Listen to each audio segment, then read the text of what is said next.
programme vous est offert par Illico Cash.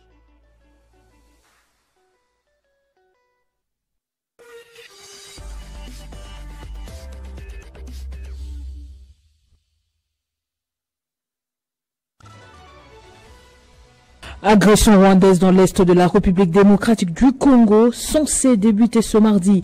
Le pourparler des Luanda n'ont pas eu lieu. Le M23 brillait par son absence, annoncé plus tôt suite aux sanctions prises par l'Union européenne à l'encontre de ses leaders. Qu'il faut-il attendre de ce processus après ce rendez-vous manqué? On en parle dans ce journal avec un expert en politique étrangère. Mais une autre négociation, elle a réussi. C'est la rencontre entre Joseph Kabila et Thabo Mbeki. Les deux anciens présidents de la République ont discuté ce mardi à Johannesburg du leadership en Afrique et de la crise dans l'est de la RDC. Joseph Kabila a insisté sur une analyse interne aux problèmes congolais. 18 mars, le monde a célébré ce mardi la journée du travail social. Solidarité intergénérationnelle des Congolais en temps de guerre, c'est le thème choisi cette année en RDC. À l'occasion, la ministre des Affaires sociales, Action humanitaire et solidarité nationale a appelé à la solidarité nationale et à ne pas rester indifférent face à la situation des compatriotes dans l'est de la RDC. Nouveau journal sur Télé 50, bienvenue à tous. Les pourparlers de Luanda, censés débuter ce mardi, comme prévu par les médiateurs angolais, n'ont pas eu lieu à cause de l'absence du 1-23 qui, à la veille, avait annoncé son refus de prendre part à ses assises suite aux sanctions prises par l'Union européenne à l'encontre de ses leaders. Les choses sont-elles déjà mal parties? Faut-il encore espérer en un prochain rendez-vous? Voilà autant de questions qui se posent l'opinion public. Et pour en savoir plus, je vous propose d'écouter Henri Désiré Ndouzi. Il est expert en politique étrangère. Avant de répondre précisément à votre question, il importe tout de même de rappeler qu'en réalité, ces discussions, ces négociations, ce dialogue direct, appelons cela comme on veut, c'est en réalité entre Kinshasa et Kigali. La différence, c'est que Kigali n'a pas le courage de se présenter et préfère déléguer ses supplétifs pour venir discuter avec Kinshasa. Ça, c'est une première chose.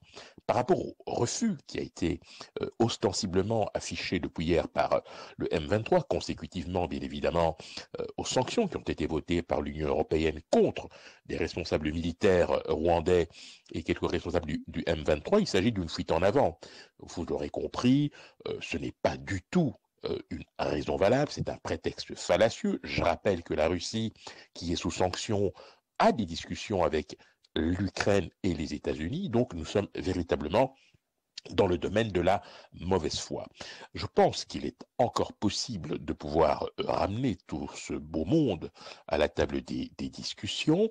Pour autant, je considère que nous avons heureusement un cadre qui, d'une certaine manière, définit les modalités de ce que pourraient être ces futures discussions. C'est la résolution 2773. Mais il est vrai qu'avec des positions maximalistes du M23, inspiré, vous l'aurez compris, par Kigali, nous risquons de nous retrouver dans une situation d'enlisement, puisque la stratégie de Kigali, en réalité, c'est de sortir du processus de Luanda pour accréditer l'idée que ce qui se passe à l'Est est une affaire entre Congolais et donc être exonéré de toute responsabilité. Le seul problème, c'est qu'il y a les sanctions européennes. L'ancien président de la République, Joseph Kabila Kabange, a rencontré à Johannesburg l'ancien président sud-africain Thabo Mbeki. Les deux anciens chefs d'État ont eu des entretiens à la fondation Thabo Mbeki axés sur le leadership et le développement de l'Afrique, a rapporté le média sud-africain SABC News. Face au journaliste, Joseph Kabila a appelé les Congolais à une introspection profonde pour résoudre le conflit qui ravage l'Est de la RDC, rejetant les accusations externes et plaidant pour une paix durable portée par les Congolais eux-mêmes. Il a aussi réagi pour la première fois aux accusations des complicités avec la rébellion, accusations qu'il a formellement rejetées. Il a dit, je cite, « Si j'étais complice du M23, la situation serait différente de ce qu'elle est actuellement. » Cette intervention alors que Kinshasa devrait dialoguer à Luanda avec le mouvement rebelle M23. Solidarité intergénérationnelle des Congolais en temps de guerre et les thèmes nationaux choisis pour la Journée mondiale du travail social. Au ministère des Affaires sociales, Action humanitaire et solidarité nationale, Nathalie Aziza Mounana appelle à la solidarité nationale et à ne pas rester indifférent face à la situation des compatriotes dans l'est de la RDC. La problématique des déplacés des guerres et de toutes les victimes de la guerre à l'est est certes prioritaire, mais n'oublions pas le lot des différents groupes vulnérables existants, à savoir les enfants de la rue, les personnes vivant avec handicap. Message de la ministre que je vous propose de suivre dans cet extrait. Depuis 1983, le monde entier célèbre la Journée internationale du travail social. Son objectif est avant tout de mettre en avant les réalisations du travail social, d'en augmenter la visibilité, mais également de souligner ses synergies avec le développement social. Cet engagement commun en faveur de la justice sociale, du développement inclusif et des droits humains est au cœur de cette journée dédiée. De sa création, le ministère des Affaires sociales, Action humanitaire et solidarité nationale a pour mission d'assurer l'égalité de chances à tous les Congolais à travers la promotion de bien-être social, dans la justice sociale et dans l'assistance sociale et humanitaire des groupes marginalisés. C'est ici pour moi l'occasion de rendre un vibrant hommage à son Excellence Monsieur le Président de la République, Félix-Antoine Tshisekedi Tshilombo, chef de l'État, pour avoir traduit cet objectif à travers le slogan « Le peuple d'abord ».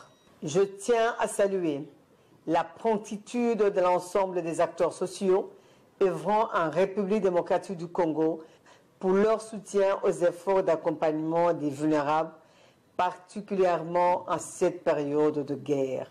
Je salue aussi l'expertise de corps des assistants sociaux dans la mobilisation et la mise en œuvre des stratégies essentielles pour défendre et protéger les droits des personnes en situation difficile.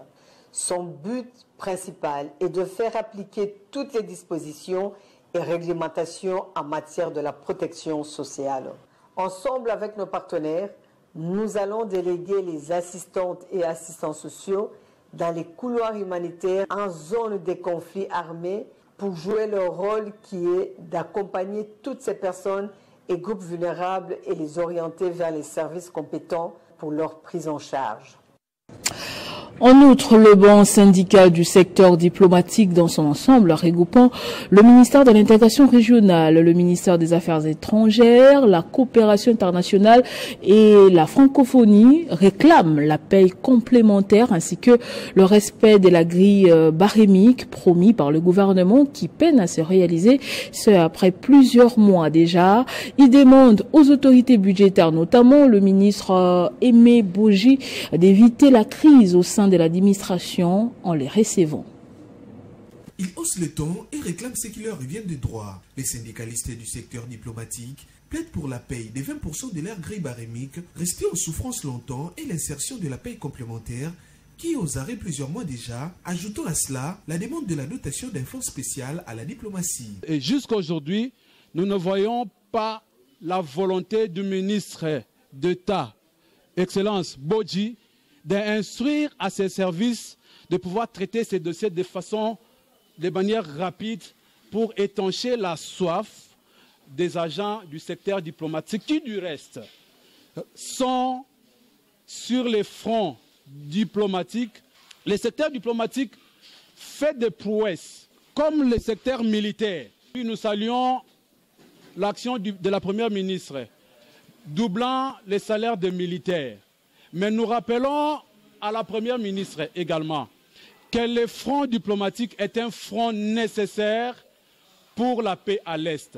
S'adressant directement au ministre du Budget, à respecter les engagements pris au nom du gouvernement, le banc syndical du secteur diplomatique sollicite une audience pour éviter la crise au sein de l'administration du secteur diplomatique. Cette semaine ici, nous demandons au ministre Boji, nous l'avons déjà écrit, nous avons sollicité une audience. Jusqu'à aujourd'hui, ça reste une lettre morte.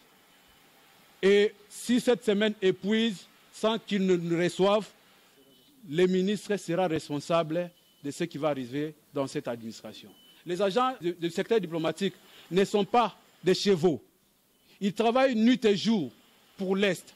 Des revendications collectives regroupant les syndicalistes du ministère de l'intégration régionale, du ministère des Affaires étrangères, la coopération internationale et la francophonie. Le ministre de la Justice et garde de Sceaux séjourne depuis dimanche à Matadi, au Congo central. Ce lundi, il a accordé la liberté conditionnelle à 89 détenus de la prison de Matadi.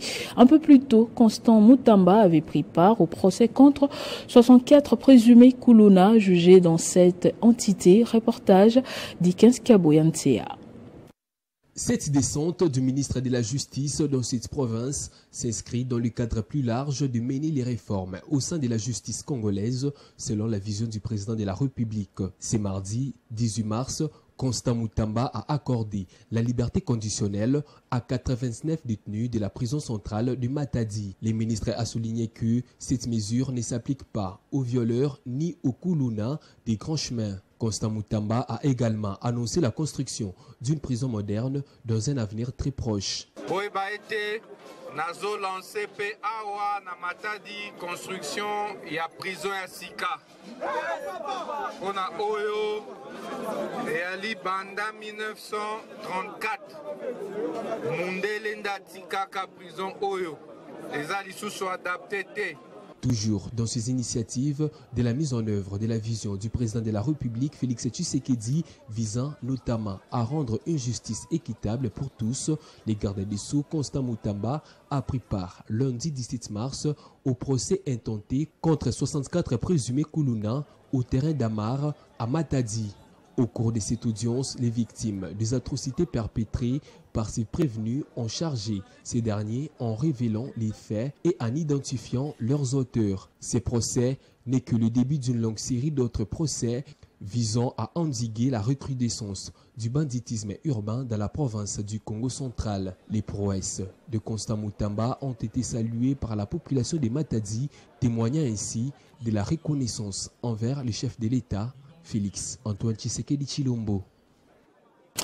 Et on va prendre les nouvelles du Conseil supérieur de la magistrature. D'abord, la formation à l'intention des magistrats sur l'éthique, la déontologie professionnelle, la procédure disciplinaire et la lutte contre la corruption a débuté ce lundi à Kinshasa. Ces assises s'inscrivent dans le cadre de la vulgarisation du guide pratique des procédures disciplinaires, version actualisée en 2024.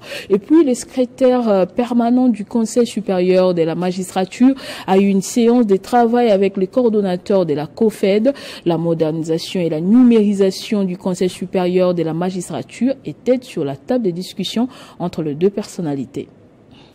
50 magistrats civils et militaires sont à l'école de formation sur l'éthique, la déontologie professionnelle, la procédure disciplinaire et la lutte contre la corruption. Organisé par le secrétariat permanent du Conseil supérieur de la magistrature avec l'appui du PNUD, Enabel, l'UCAID et les PARJ 2, ces travaux visent à renforcer les capacités des magistrats pour garantir une justice plus intègre et efficace. Durant 7 jours, soit du 17 au 22 mars 2025, les magistrats civils et militaires de Kinshasa seront outillés pour lutter efficacement contre les antivaleurs. Télésphore Ndumbaki Lima, secrétaire permanent du Conseil supérieur de la magistrature, a souligné que cette formation vise à renforcer l'intégrité et l'indépendance de la justice congolaise. C'est une activité qui concerne le Conseil supérieur de la magistrature au plus haut niveau et qui voudrait qu'après cette formation, que les collègues qui vont sur la formation puissent changer de mentalité, puissent abandonner les antivaleurs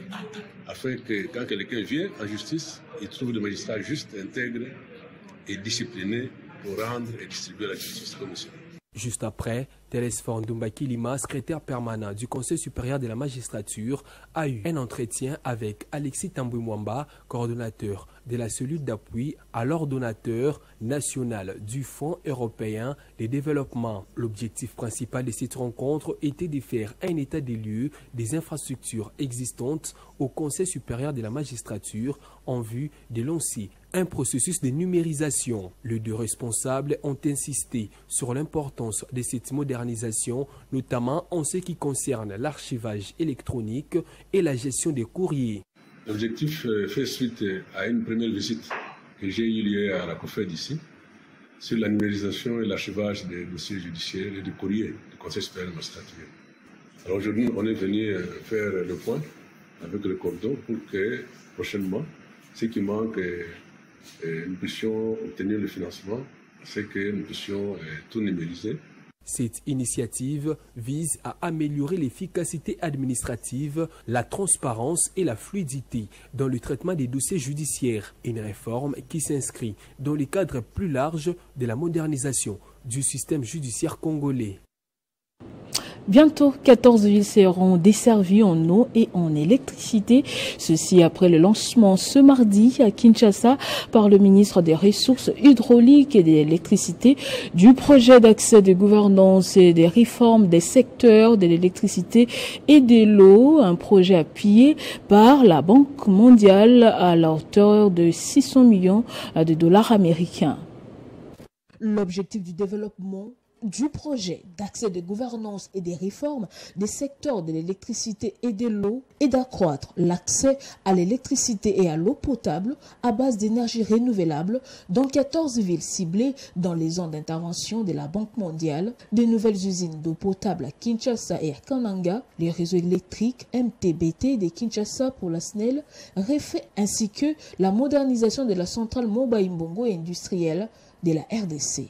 La reprise imminente des travaux des bannières solennelles, je pense que ça sera en 10 jours. Nous allons officiellement lancer les travaux qui sont prévus pour 24 mois pour fournir 16 MW, ça veut dire le premier groupe de Katende, une ligne de 67 km de Katende à Kananga avec 2 postes. Le poste à Katende de départ et le poste d'arrivée à Kananga et 18 000 raccordements. Ces objectifs du projet agréé s'inscrivent dans la vision tracée par le chef de l'État, Félix Antoine Tshisekedi, consistant en la fourniture à la population congolaise et aux usages productifs, une énergie électrique fiable, abordable et durable en vue des développements social et économique. Ce projet va durer de 7 années et comprend 4 composantes qui ont été présentées au cours de ces assises. La présente réunion du comité de pilotage a été convoquée en vue de l'adoption du plan de travail et le budget annuel, le PTBA, du programme agréé pour l'exercice 2025. Par ailleurs, le ministre des Ressources hydrauliques et électricité, Teddy Luamba, a relevé que cette session du comité de pilotage se tient à une période très difficile où une partie de la zone d'intervention du projet à l'est du pays est sous occupation étrangère avec ses supplétifs locaux. Au ministère du Commerce extérieur, le ministre Julien Paluku Kaongia a partagé l'expérience de la RDC sur le développement des zones économiques spéciales et a obtenu la condamnation de l'agression rwandaise à la 57e session de la conférence des ministres de la ZLECAf à Addis Abeba en Éthiopie. Suivez. Le ministre du Commerce extérieur, Julien Paluku Kaongia, invite les pays africains à développer les chaînes de valeur et les zones économiques spéciales en mettant l'accent sur certaines priorités dont la sécurité, l'agriculture et l'énergie pour la bonne mise en œuvre de la zone de libre-échange continentale africaine, ZLECAf, pour ainsi accroître le commerce intra-africain. Appel lancé ce mardi à Addis Abeba en Éthiopie à la clôture de la 57e session de la conférence des ministres du Commerce extérieur, des Finances, du Plan et du développement focalisé sur l'accélération de la mise en œuvre de la zone de libre-échange continentale africaine, ZLECAf. Partageant l'expérience de la RDC sur le développement de zones économiques spéciales, le ministre du Commerce extérieur a obtenu la condamnation de l'agression rwandaise par le ministre africain. Le président de la République, lorsqu'il nous envoie ici, c'est parce qu'il tient à ce que la ZLECAf soit mise en œuvre. Parce que lorsqu'on voit le volume des importations au niveau africain, c'est $1 milliard. Nous avons planché sur comment nous pouvons rechercher les financements nécessaires pour permettre à ce que tous les pays africains puissent se préparer à l'avènement de la zone de libre-échange continentale. Les outils que nous devons utiliser, c'est le développement des zones économiques spéciales. Mais nous avons également défini, ensemble avec d'autres collègues ministres, les différentes priorités par lesquelles l'Afrique doit passer. La première étant la sécurité. Parce qu'on ne peut pas construire un écosystème économique si on n'a pas la sécurité. Et là, nous avons fait allusion à la région des Grands Lacs qui est secouée par une crise. notamment l'agression rwandaise, qui est en fait un élément perturbateur des efforts économiques dans la région. Et donc tous les États africains ont convenu dans les documents qui sera rendu public qu'il faudrait que nous puissions nous lever tous contre des pays qui déstabilisent l'Afrique. Cette session organisée par la Commission économique des Nations Unies pour l'Afrique CEA a connu la participation du président éthiopien Taye Asque-Selassie qui a appelé les pays africains au pragmatisme pour réaliser le rêve de la ZCAF. Le député national Guy Mafuta Kabongo est arrivé au Kasaï où il a tenu un meeting populaire devant une foule immense. Guy Mafuta a, dans son mot, invité la jeunesse à rejoindre l'armée pour barrer la route à l'ennemi. C'est dans un stade Moulayala débordé de monde que le député national Guy Mafuta Kabongo a tenu son meeting de vérité. Accueilli chaleureusement par la population kassaïenne, Guy Mafuta Kabongo a dans son adresse à la population invité le peuple kassaïen à l'unité et à la vigilance en ces temps de guerre, avant de renouveler sa fidélité au chef de l'État, Félix-Antoine Tshisekedi Tshilombo. Cet élu du peuple a également lancé un appel à la jeunesse à s'enrôler massivement dans l'armée pour mettre fin à l'avancement de rebelles.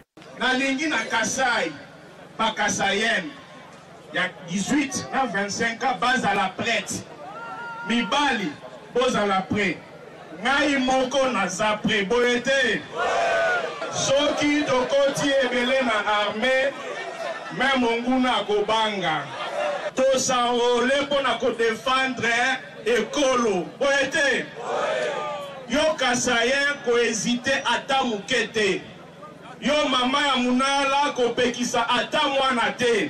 Signalons que Guy Mafuta a emmené dans sa suite les ingénieurs du ministère des Infrastructures qui sont venus récolter les données techniques pour la construction de ponts grâce à son lobbying. Et puis les membres cadres et partenaires du projet d'entrepreneuriat de jeunes dans l'agriculture et l'agro-business se sont réunis ce mardi pour une importante réunion qui a porté sur la présentation et adoption du plan de travail et budget annuel 2025 du PJAB. Ceci s'inscrit dans le cadre de l'accompagnement de l'entrepreneuriat de jeunes. Héritier Tamboa, signe ce reportage. C'est sous l'impulsion du chef de l'État Félix Tshisekedi que le ministère de l'Agriculture et Sécurité alimentaire s'est engagé dans la relance de l'agriculture en misant sur les jeunes et les femmes. L'objectif du développement de ce projet est de promouvoir la création par des jeunes diplômés des entreprises rentables intégrées dans les filières agro-pastorales porteuses, utilisant des technologies modernes de production, de transformation et de commercialisation combinées à l'accès au financement.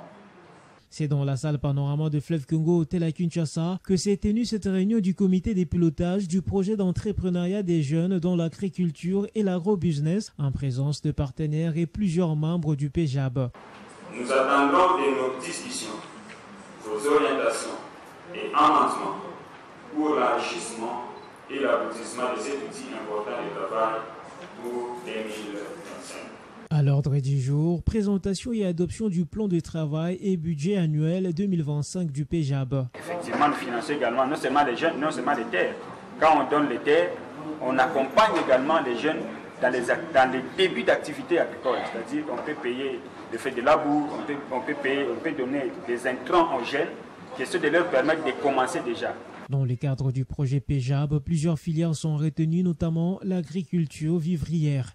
Le ministère de l'Agriculture, sous l'impulsion, la vision du chef de l'État, nous voulons relancer l'agriculture et nous avons donc les filières de maïs, manioc. Le manioc, c'est la culture la plus importante. Le maïs, c'est la seconde culture. Le riz, il y a les haricots. Le projet d'entrepreneuriat des jeunes dans l'agriculture et l'agro-business vise le financement des jeunes dans leurs projets. Et ce journal est terminé. Place au rappel des titres. Agression rwandaise dans l'est de la République démocratique du Congo, censée débuter ce mardi. Les pourparlers de Luanda n'ont pas eu lieu. Le M23, brillé par son absence, annoncé plus tôt suite aux sanctions prises par l'Union européenne à l'encontre de ses leaders. Mais une autre négociation, elle a réussi. C'est la rencontre entre Joseph Kabila et Thabo Mbeki. Les deux anciens présidents de la République ont discuté ce mardi à Johannesburg du leadership en Afrique et de la crise dans l'est de la RDC. Joseph Kabila a insisté sur une analyse interne aux problèmes congolais. 18 mars, le monde a célébré ce mardi la journée du travail social, solidarité intergénérationnelle des Congolais en temps de guerre. C'est le thème choisi cette année. À l'occasion, la ministre des Affaires sociales, Action humanitaire et solidarité nationale a appelé à la solidarité nationale et à n'y pas rester indifférent face à la situation des compatriotes dans l'est de la RDC. Merci de nous avoir suivis de partout. L'information reste en continu et en temps réel sur votre télévision.